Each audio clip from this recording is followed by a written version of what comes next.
Salut à tous et bienvenue sur notre chaîne. Aujourd'hui, on va plonger au cœur d'une question qui fait trembler le monde entier. Quelle est l'arme la plus dangereuse que la Russie ait jamais utilisée? Quand on pense à l'arsenal russe, des images de missiles balistiques intercontinentaux, de sous-marins nucléaires ou de chars surpuissants nous viennent tout de suite à l'esprit. Mais si je vous disais que l'arme la plus redoutable n'est peut-être pas celle que l'on croit, si l'arme la plus pernicieuse n'était pas faite d'acier et d'explosifs, mais de quelque chose de bien plus subtil et tout aussi destructeur. Restez avec nous, car dans cette vidéo, on va explorer une dimension souvent sous-estimée de la puissance russe. On va décortiquer comment une stratégie, bien plus qu'un simple engin de guerre, pourrait être considérée comme l'outil le plus dangereux jamais déployé par le Kremlin. Vous risquez d'être surpris. Bien sûr, quand on parle de dangerosité, on pense immédiatement à la puissance de feu. La Russie possède le plus grand arsenal nucléaire au monde. Prenons le missile RS-28 Sarmat, surnommé Satan II par l'OTAN. Capable de transporter plusieurs ogives nucléaires, il peut théoriquement raser un territoire de la taille de la France. Il y a aussi les sous-marins de la classe Borei, des forteresses sous-marines quasiment indétectables, armées de missiles Bulava. Et n'oublions pas les armes hypersoniques comme le Kinjal ou le Zircon, qui voyagent à des vitesses si extrêmes qu'elles sont presque impossibles à intercepter. Ces armes sont, sans l'ombre d'un doute, terrifiantes. Elles représentent une menace existentielle capable de causer une destruction apocalyptique en quelques minutes. Elles sont le pilier de la doctrine de dissuasion nucléaire et garantissent à la Russie un statut de superpuissance militaire. Si on mesure le danger par la capacité de destruction physique immédiate, alors oui, l'une de ces armes est sans conteste la plus dangereuse. Mais cette approche est-elle complète? Ne passe-t-on pas à côté de l'essentiel? Car une arme nucléaire, aussi puissante soit-elle, n'a de valeur que si l'on n'est pas obligé de s'en servir. Son usage signerait la fin de tout. C'est la fameuse destruction mutuelle assurée. Le vrai pouvoir ne réside-t-il pas dans la capacité à atteindre ses objectifs sans avoir à déclencher l'apocalypse? C'est là qu'intervient une autre forme de guerre, beaucoup plus insidieuse. Et si je vous disais que l'arme la plus dangereuse de la Russie est en fait la désinformation?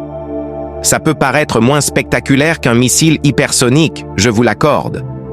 Pourtant, ses effets peuvent être tout aussi dévastateurs, et ce, à long terme. Pensez-y une seconde. Une bombe détruit des bâtiments, des infrastructures, des vies. C'est une tragédie visible et immédiate. La désinformation, elle, s'attaque à quelque chose de beaucoup plus fondamental. Le tissu même de nos sociétés. Elle s'attaque à la confiance. La confiance dans nos gouvernements, dans nos médias, dans nos institutions, et même la confiance les uns envers les autres.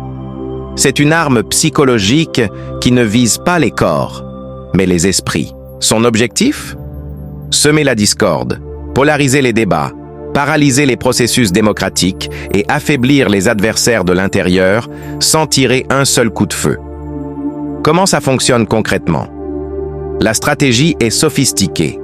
Elle utilise les réseaux sociaux, les médias d'État comme RT ou Sputnik, mais aussi des armées de trolls et de bots pour amplifier certains récits. L'idée n'est pas toujours de faire croire à un mensonge précis. Souvent, l'objectif est plus subtil. Il s'agit de créer un brouillard d'informations, un bruit de fond constant où il devient impossible de distinguer le vrai du faux. On a vu cette stratégie à l'œuvre à de nombreuses reprises. On se souvient des accusations d'ingérence dans l'élection américaine de 2016 ou lors du référendum sur le Brexit. Dans les deux cas, des campagnes massives ont été menées pour exacerber les tensions existantes. On ne crée pas la division de toutes pièces, on l'exploite. On identifie les lignes de fracture d'une société, qu'elle soit politique, sociale ou raciale, et on appuie dessus encore et encore.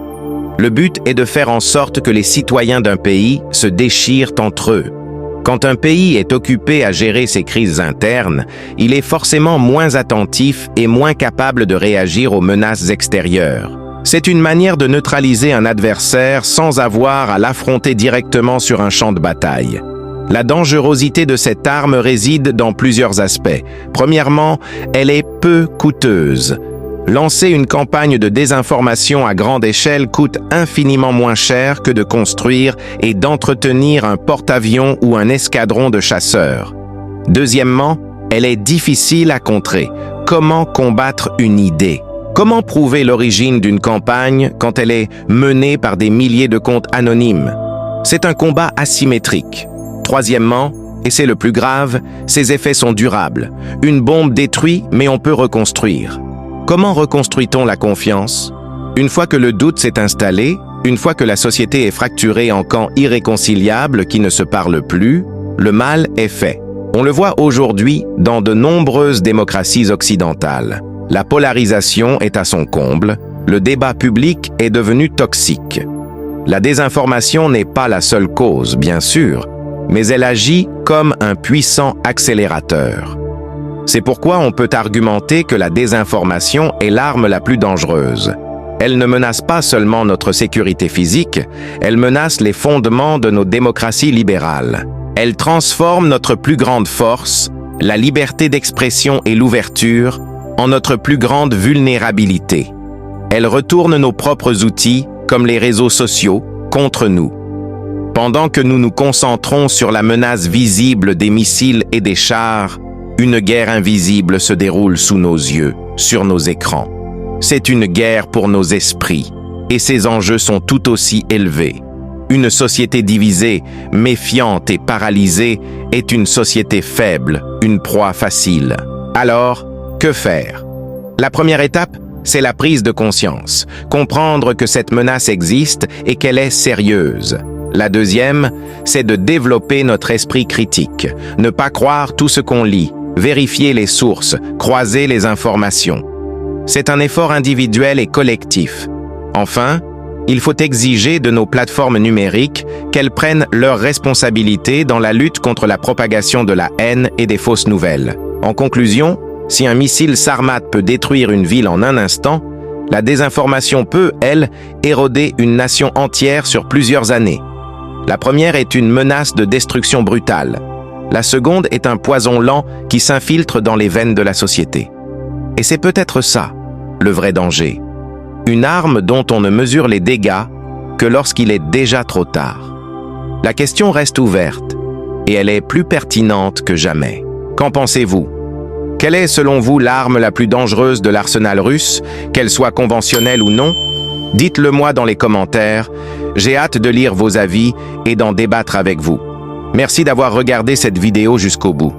Si ce genre d'analyse vous plaît, n'oubliez pas de laisser un pouce bleu, ça aide énormément la chaîne. Et surtout, abonnez-vous et activez la cloche pour ne manquer aucune de nos prochaines explorations géopolitiques. On se retrouve très vite pour une nouvelle vidéo. Prenez soin de vous